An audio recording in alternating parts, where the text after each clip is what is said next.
ಈಗ ಒಂದು breaking news ಬರ್ತಾ ಇದೆ, ಬನ್ನಿ ಅದೇನು ಅಂತ ನೋಡೋಣ.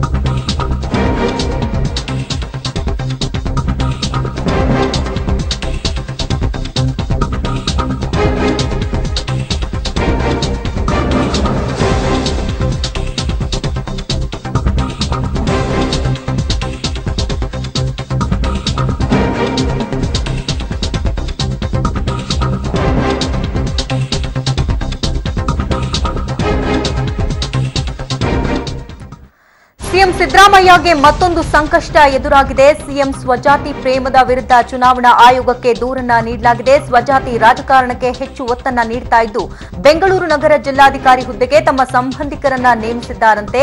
ಬೆಂಗಳೂರು ನಗರ ಜಿಲ್ಲೆಗೆ ಕೆಎ ದಯಾನಂದ್ ಎಂಬ ಕಿರಿಯ ಅಧಿಕಾರಿಯನ್ನ ನಿಯೋಜಿಸುವ ಮೂಲಕ ಮತ್ತೊಂದು ಕಾನೂನು ಬಾಹಿರ ಕಾರ್ಯವನ್ನ ಎಸಗಿದ್ದಾರೆ. ಕಳೆದ 4.5 ವರ್ಷಗಳಿಂದಲೂ ಬೆಂಗಳೂರು ನಗರ ಜಿಲ್ಲೆಯ ಜಿಲ್ಲಾಧಿಕಾರಿಗಳ ಸ್ಥಾನದಲ್ಲಿ ತಮ್ಮ ಸೋದರ ಸಂಬಂಧಿಯಾಗಿರುವಂತಹ ಶಂಕರ್ ಅವರನ್ನ ನೇಮಿಸಿದ್ದಾರೆ ಸಿದ್ದರಾಮಯ್ಯನವರು.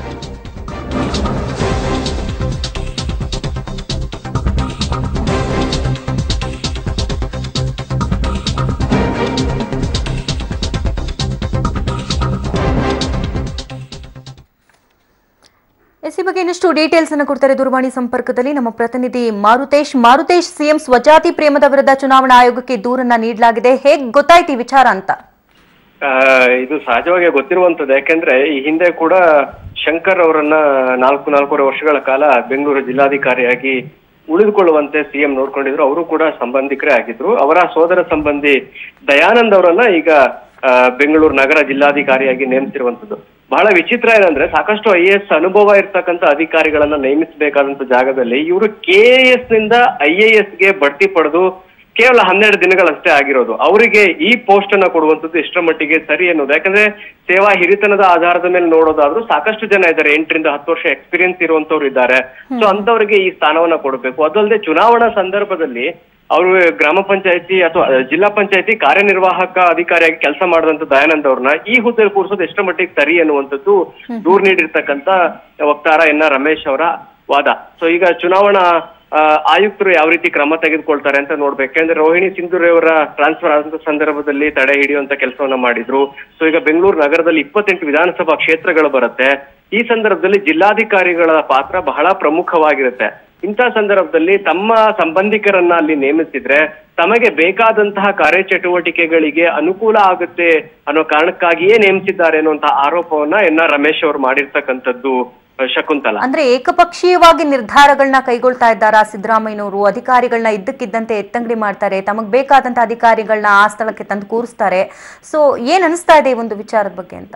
ಖಂಡಿತವಾಗ್ಲೂ ಆ ರೀತಿಯಾದಂತ ಅನುಮಾನ ಬರೋದು ಸಹಜ. ಯಾಕಂದ್ರೆ ರೋಹಿಣಿ ಸಿಂಧೂರಿ ವಿಚಾರದಲ್ಲಿ ಇನ್ನು 1 ವರ್ಷ ಕೂಡ ಅವ್ರು ಆಗಿಲ್ಲ ಹಾಸನದ DC ಆಗಿ, ಆಗ್ಲೇ ಅವ್ರನ್ನ ವರ್ಗಾವಣೆ ಮಾಡಿದ್ದಾರೆ. ಅದನ್ನ ಪ್ರಶ್ನೆ ಮಾಡಿ ಅವರು CIT ಮೊರೆ ಹೋಗಿರ್ತಕ್ಕಂಥದ್ದು ಅದೊಂದು ಕಡೆ ಸರ್ಕಾರಕ್ಕೆ ಮುಜುಗರ ಆದ್ರೆ, ಈಗ ಇದು ಮತ್ತೊಂದು ಪ್ರಕರಣ. ಯಾಕಂದ್ರೆ CMಗೆ ವರ್ಗಾವಣೆ ಮಾಡೋದು ಅವರ ಪರಮಾಧಿಕಾರ ಆಗಿರುತ್ತೆ. ಅದನ್ನ ನಿಯಮಬದ್ಧವಾಗಿ ಮಾಡಿದ್ರೆ ಯಾವುದೇ ರೀತಿಯಾದಂತಹ ಅನುಮಾನಗಳು ಬರೋದಿಲ್ಲ. ಆದ್ರೆ ಅವರ ಸ್ವಹಿತಾಸಕ್ತಿ ಕಂಡು ಬಂದಂತಹ ವಿಚಾರಗಳಲ್ಲಿ ಈ ರೀತಿಯಾದಂತಹ ಆಕ್ಷೇಪಣೆಗಳು, ಆರೋಪಗಳು ಕೇಳಿ ಬರ್ತಕ್ಕಂಥದ್ದು.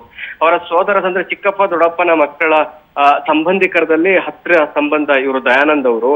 ಸೊ ಇವ್ರಿಗೆ ಅಷ್ಟು ಅನುಭವ ಇಲ್ಲ IAS ಆಗಿ, ಜೊತೆಗೆ ಒಂದಷ್ಟು ವರ್ಷಗಳ ಕಾಲ IAS ಆಗಿ ಬೇರೆ ಬೇರೆ ವಿಭಾಗಗಳಲ್ಲಿ ಕೆಲಸ ಮಾಡಿದ್ರಾರು ಅಟ್ಲೀಸ್ಟ್ ಅವರನ್ನ ನೇಮಕ ಮಾಡಿದ್ರೆ ಆ ರೀತಿಯಾದಂತಹ ಆರೋಪಗಳು, ಅನುಮಾನಗಳು ಕೂಡ ಸಿದ್ದರಾಮಯ್ಯನವರ ನಡೆ ಮೇಲೆ ಕಾಣಿಸ್ತಾ ಇರ್ಲಿಲ್ಲ. ಆದ್ರೆ ಈಗ ಆಗಿರೋದೇನಂದ್ರೆ, ಫೆಬ್ರವರಿ ಹಿಂದಷ್ಟೇ ಅಂದ್ರೆ ಈ ಕಳೆದ ತಿಂಗಳು 12 ದಿನಗಳಷ್ಟೇ ಆಗಿರ್ತಕ್ಕಂಥದ್ದು. ಅವರನ್ನ ಈಗ ಬೆಂಗಳೂರು ನಗರ ಬಹಳ ಬೃಹತ್ ಆದಂತಹ ವಿಧಾನಸಭಾ ಕ್ಷೇತ್ರಗಳನ್ನ ಹೊಂದಿರ್ತಕ್ಕಂಥ ನಗರಗಳಲ್ಲಿ ಚುನಾವಣೆ ಹತ್ತಿರ ಬರುವಂತ ಸಂದರ್ಭದಲ್ಲಿ ನೇಮಿಸಿರೋದೇ ಇಷ್ಟೆಲ್ಲ ಆರೋಪಗಳು ಮತ್ತು ಅನುಮಾನಗಳು ಹುಟ್ಟು ಹಾಕೊಳ್ಳೋದಕ್ಕೆ ಕಾರಣ ಆಗಿದೆ. CMಗೆ ವರ್ಗಾವಣೆ ಮಾಡುವ ಅಧಿಕಾರ ಇದೆ ಅನ್ನೋ ಕಾರಣಕ್ಕಾಗಿ ಯಾರನ್ನ ಬೇಕಾದ್ರೂ ಎಲ್ಲಿಗೆ ಬೇಕಾದ್ರೂ ವರ್ಗಾವಣೆ ಮಾಡೋದಕ್ಕೆ ಸಾಧ್ಯ ಇಲ್ಲ. ಅದಕ್ಕೆ ಕಾನೂನಾತ್ಮಕವಾದ ನಿಯಮಾವಳಿಗಳಿರುತ್ತೆ. ಬೆಂಗಳೂರು ನಗರ ಜಿಲ್ಲಾಧಿಕಾರಿ ಆಗಬೇಕು ಅಂದ್ರೆ ಕನಿಷ್ಠ 4 ವರ್ಷಗಳಾದ್ರೂ ಸೇವಾ ಹಿರಿತನ ಇರಬೇಕು, IAS ಆಗಿರ್ಬೇಕು ಅಂತ ಹೇಳ್ತಾರೆ. ಆದ್ರೆ ಇವ್ರನ್ನ KS ಇಂದ ಬಡ್ತಿ ಪಡೆದಿರೋರ್ನ ಇಂತ ದೊಡ್ಡ ಹುದ್ದೆಗೆ ನೇಮಿಸೋದು ಎಷ್ಟಿಗೆ ಸರಿ ಅನ್ನುವಂಥದ್ದು ಸಹಜವಾಗಿ ನೋಡೋರ್ಗೂ ಕೂಡ ಇದು ಅನುಮಾನಕ್ಕೆ ಕಾರಣ ಆಗತ್ತೆ. ಶಕುಂತಲಾ, ಇತ್ತೀಚಿನ ಬೆಳವಣಿಗೆಗಳನ್ನ ನೋಡಿದ್ರೆ ಸಿದ್ದರಾಮಯ್ಯನವರು ಇರ್ನಾರ್ದೇ ಇರಬಿಟ್ಕೊಳ್ತಾರೆ ಅಂತಾರಲ್ಲ, ಆ ರೀತಿ ಮಾಡ್ಕೊಳ್ತಾ ಇದ್ದಾರಾ ಅಂತ? ಖಂಡಿತವಾಗ್ಲು ಆಡಳಿತಾತ್ಮಕ ವಿಚಾರದಲ್ಲಿ ಪದೇ ಪದೇ ಸಿದ್ದರಾಮಯ್ಯನವರು ಹೇಳುತ್ತಾ ಇದ್ದಾರೆ ಅನ್ನುವಂಥದ್ದು. ಕೊಪ್ಪಳದಿಂದ ಒಬ್ಬ ಆಫೀಸರ್ನ ವರ್ಗಾವಣೆ ಮಾಡಿರ್ತಕ್ಕಂಥದ್ದು ಇರ್ಬೋದು, ಜೊತೆಗೆ ರೋಹಿಣಿ ಸಿಂಧೂರಿ ಅವರ ವಿಚಾರದಲ್ಲಿ ಸರ್ಕಾರ ನಡೆದುಕೊಂಡಿರ್ತಕ್ಕಂಥ ರೀತಿ ಇರ್ಬೋದು. ಈಗ ಪರಮಾಧಿಕಾರ ಅಂತ ಹೇಳ್ತಾರೆ, ವರ್ಗಾವಣೆ ಮಾಡುವಂಥದ್ದು CM ಅವರ ಪರಮಾಧಿಕಾರ ಅಂತ ಹೇಳ್ತಾರೆ. ಆದ್ರೆ ಆ ಪರಮಾಧಿಕಾರವನ್ನ ನ್ಯಾಯಸಮ್ಮತವಾಗಿ ಬಳಸಬೇಕು ಅನ್ನುವಂಥದ್ದು ಜನರು ಕೂಡ ನಿರೀಕ್ಷೆ ಮಾಡುವಂಥದ್ದು. ಜೊತೆಗೆ ಅಧಿಕಾರ ವರ್ಗ ಕೂಡ ಒಂದಿದೆ, ಅಧಿಕಾರ ವರ್ಗ ಕೂಡ ನ್ಯಾಯಸಮ್ಮತವಾಗಿ ವರ್ಗಾವಣೆಗಳಾಗಬೇಕು ಅಂತ ನಿರೀಕ್ಷೆಯನ್ನ ಮಾಡ್ತಾರೆ. ಜೊತೆಗೆ ನೇಮಕ ಆಗುವಂತ ಸಂದರ್ಭದಲ್ಲೂ ಕೂಡ ಅದನ್ನ ನಿರೀಕ್ಷೆ ಮಾಡ್ತಾರೆ. ಆದ್ರೆ ಸಿದ್ದರಾಮಯ್ಯನವರ ಈ ವಿಚಾರದಲ್ಲಿ ಅದು ಆಗ್ತಾ ಇಲ್ಲ ಅನ್ನೋದು ಅಧಿಕಾರ ವರ್ಗದಲ್ಲಿರುವಂತಹ ಬೇಸರದ ವಿಚಾರ. ಥ್ಯಾಂಕ್ ಯು ಮಾರುತೇಶ್ ತಮ್ಮೆಲ್ಲ ಡೀಟೇಲ್ಸ್ಗಾಗಿ.